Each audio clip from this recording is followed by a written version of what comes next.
¿Qué pasa cuando el cielo parece callar? Cuando la injusticia reina y el inocente es condenado. Cuando el Hijo de Dios es entregado a la muerte. Hoy no es un día cualquiera. Hoy no hablamos de una tragedia. Hablamos de amor llevado al extremo. De un sacrificio que partió la historia en dos. Hoy no hay milagros. No hay gloria visible. Hoy hay sangre. Silencio. Y una cruz. Pero en las sombras se está gestando el mayor acto de injusticia de la historia. Jesús ha sido arrestado. No por crímenes, sino por amor que incomoda. Por una verdad que el poder no quiso aceptar. Está solo. Atado. Incomprendido. El que multiplicó panes, ahora es tratado como un delincuente. El que levantó muertos, ahora camina hacia su propia muerte. Los discípulos han huido. Pedro lo ha negado. Y los que gritaban Hosanna, ahora callan. Aquí comienza el camino. El camino al Calvario. El camino que parte la historia en dos. Es madrugada en Jerusalén. Las calles, todavía oscuras, guardan el eco de una traición. En el huerto, las pisadas apresuradas de los soldados han dejado marcas en la tierra. Y entre los árboles del Getsemaní, aún queda el aroma de la sangre mezclada con sudor. Los soldados lo arrastran, lo empujan hacia el juicio ante Caifás, el sumo sacerdote. La noche está oscura, el aire pesado, y en la ciudad de Jerusalén, el sonido de los pasos de los soldados resuena en las calles vacías. Pedro, temeroso y confundido, sigue a lo lejos, sin atreverse a acercarse demasiado, pero sin poder apartar la vista de aquel que acaba de ser arrestado. En su mente, las palabras de Jesús siguen retumbando: esta noche, antes que el gallo cante, me negarás 3 veces. Pero él no lo cree. ¿Cómo podría negar a su maestro? ¿Cómo podría traicionarlo de esa forma? Llega al patio de la casa de Caifás, donde el fuego arde en el centro. Algunos servidores y soldados se agrupan alrededor, calentándose. Pedro se acerca, sin querer llamar la atención, se mezcla con la multitud. Una criada lo ve, lo observa atentamente. Su rostro se ilumina en medio de la penumbra y, con voz llena de sospecha, dice: Tú también estabas con Jesús, el Galileo. El corazón de Pedro late con fuerza en su pecho. ¿Cómo pudo haberlo reconocido? ¿Cómo podría enfrentarse a esto? Siente el peso del miedo en su pecho y, sin pensarlo, responde: No sé de qué hablas. Pedro se aleja un poco, pero el miedo sigue creciendo. El fuego parece arder más fuerte, las sombras se alargan. Unos minutos después, otra mujer lo observa y, señalándolo, dice: Este también estaba con Jesús. Pedro, ahora con pavor, responde con más firmeza. No, no lo conozco. El miedo se apodera de él. Pero no puede huir. La multitud sigue ahí. Pedro se mantiene cerca del fuego, deseando que todo termine. Un poco después, un hombre se le acerca. Seguro que tú eres uno de ellos, eres de Galilea. Le dice. Y Pedro, ya no soportando más la presión, lo niega una última vez. Esta vez con juramento, casi como si tratara de convencerse a sí mismo. No sé de qué hablas. En ese momento, un gallo canta. Un sonido tan simple, pero que rompe el silencio de la noche, un recordatorio terrible de lo que acababa de suceder.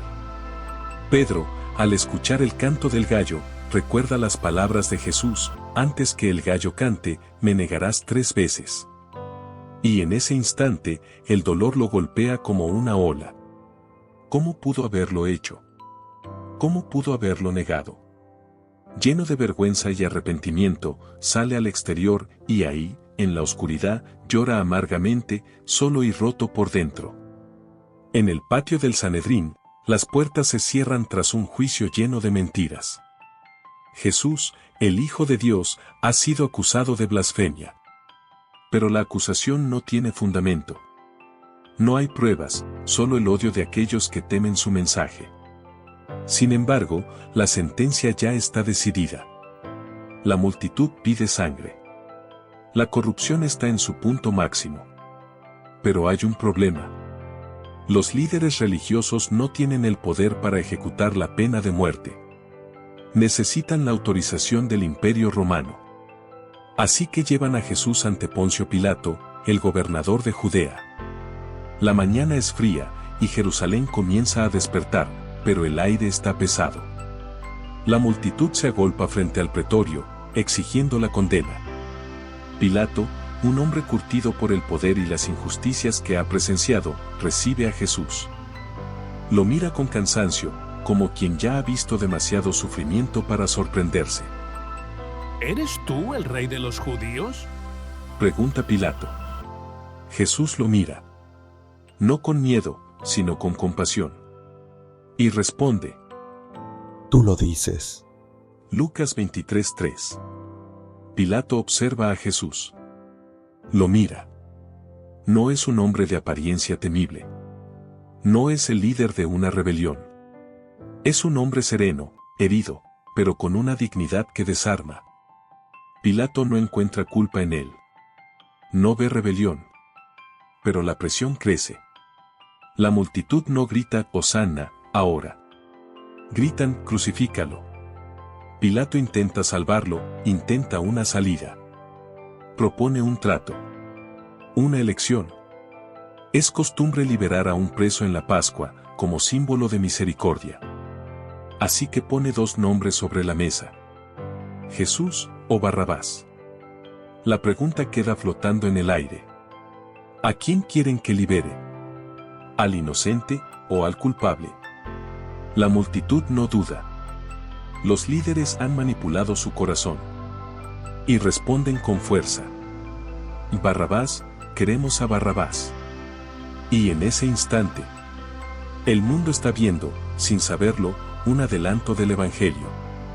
El culpable es liberado y el justo es condenado. Y ahí, en medio del pretorio, sucede el gran intercambio. El inocente toma el lugar del culpable. Y tú y yo, también hemos sido Barrabás. Porque aunque no empuñamos un arma, muchas veces elegimos el pecado sobre la verdad. El egoísmo sobre el amor. La mentira sobre la luz. Y aún así, Jesús toma nuestro lugar. Él muere por nosotros, el inocente muere por los culpables. Este es el reflejo de la cruz. Este es el intercambio. Él recibe lo que merecíamos nosotros. Pilato, impotente, se lava las manos. Soy inocente de la sangre de este justo. Mateo 27:24. Pero no basta con lavarse las manos, cuando el alma se ha manchado por la cobardía y el temor. Jesús es entregado para ser azotado. Lo arrastran hacia el patio de los soldados romanos. Lo despojan de su ropa, dejándolo completamente vulnerable ante sus ojos. Lo atan a una columna de piedra, inmóvil, mientras la multitud aguarda lo que está por venir. El látigo romano se alza, un instrumento de terror. Cada golpe resuena en el aire, un sonido seco, penetrante, el crujir de las cuerdas de cuero entrelazadas con huesos afilados y fragmentos de metal. El primer latigazo cae con fuerza sobre su espalda. La carne se parte. La sangre brota, caliente, recorriendo su piel. El segundo golpe. El tercer latigazo. Cada golpe desgarrando su cuerpo, cada uno un recordatorio del peso de nuestra rebelión. Pero Jesús no grita. No se revuelca. No huye. En su sufrimiento, en su silencio, está llevando algo mucho más grande que la injusticia humana. Está llevando nuestros pecados. Cada golpe es un acto de amor. Un acto que no se detiene, incluso cuando su cuerpo grita por piedad. Luego, se burlan de él. Los soldados le colocan un manto púrpura, un manto de realeza, no para honrarlo, sino para humillarlo. Sobre su cabeza, una corona de espinas, presionada con fuerza hasta que la sangre comienza a manar de su frente. Con una caña en su mano, lo golpean nuevamente. Se arrodillan ante él, no con reverencia, sino con burla. ¡Salve, Rey de los judíos! Golpes, escupitajos, risas crueles. Lo desfiguran, lo hacen parecer menos que humano. ¿Dónde están los que lo aclamaban? Los que lo llamaban Mesías.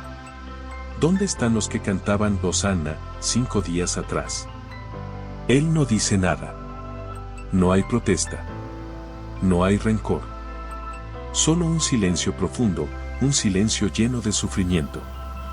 Y así comienza el camino al Calvario.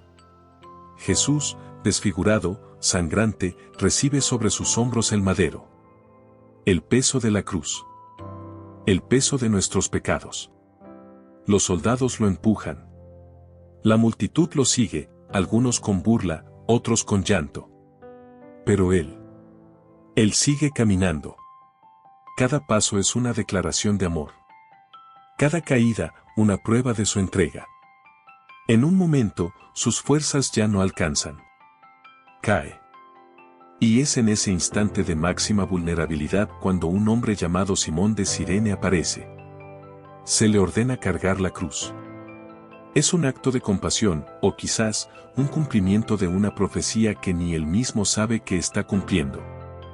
Simón se convierte en el reflejo de todos los que algún día tomarían su cruz y seguirían a Jesús. Jesús avanza. Ve a su madre. María está ahí, firme, valiente, rota por dentro. Ella, que lo trajo al mundo, ahora lo ve ir hacia la muerte. Un puñal atraviesa su alma, como lo profetizó Simeón. Y también están las mujeres de Jerusalén, que lloran desconsoladas. Pero Jesús, aún en ese estado, se detiene. Y les dice: No lloren por mí. Lloren por ustedes mismas y por sus hijos. Lucas 23:28. ¿Quién es este hombre? Que, en medio de tanto dolor, aún piensa en los demás. Finalmente, llegan al lugar llamado Gólgota. El Calvario. Ahí, los clavos esperan. Los martillos se levantan. Y el cielo. El cielo comienza a oscurecerse. El cuerpo de Jesús, destrozado, es extendido sobre la cruz. Sus manos abiertas, como siempre lo estuvieron. Ahora, serán atravesadas. El primer clavo atraviesa la carne. Un grito silencioso se eleva al cielo. El segundo clavo en la otra mano. Y finalmente, los pies, juntos, rotos, fijos a la madera. Jesús está colgado entre el cielo y la tierra. Suspendido entre el juicio de los hombres y la misericordia de Dios. Sobre su cabeza, colocan un letrero irónico. Jesús de Nazaret, Rey de los judíos. Juan 19:19. Los soldados se burlan. Los fariseos se ríen. Y los curiosos lo miran como a un espectáculo más. Pero desde lo alto de la cruz, Jesús ve algo distinto. Ve a su madre. Ve a Juan, el discípulo amado. Y aún con la respiración entrecortada, con el cuerpo en agonía, susurra: Mujer, he ahí tu hijo. Y a Juan le dice: He ahí tu madre. Juan 19:26-27. Incluso muriendo, piensa en cuidar a los suyos. Jesús, colgado en la cruz, no maldice. No grita de furia. Su rostro, marcado por el sufrimiento, refleja una serenidad imposible. El rostro de un hombre que ha elegido amar, incluso en el dolor más profundo. Padre, perdónalos, porque no saben lo que hacen.